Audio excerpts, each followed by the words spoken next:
Hello po, kumusta mga friends, kaibigan Filipino? Dito po tayo ngayon sa Quezon City. May gym natin, nakikita natin maganda yung gym. Mas mura pa talaga.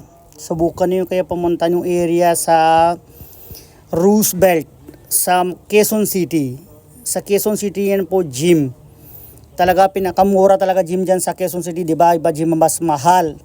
Malalagay ako dyan sa tingnan niyo na presyo nito sa likod na end na video. Malalagay ako yung sa makano yung price nila, ano yung talaga per day, monthly o yearly, basta lahat kompleto yun.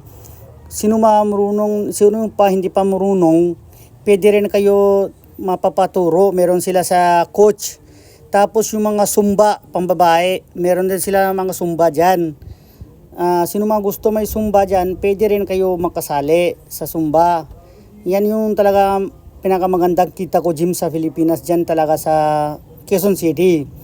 Yung kaibigan ko yung may-ari po talaga dito sa gym na to. Yung nakita niyo nakapadilaw damit, siya po may-ari na sa gym na sa Quezon City. Yan talaga po, punta kayo dyan sa gym na yan. Sino mga gusto join, maka-join kayo, workout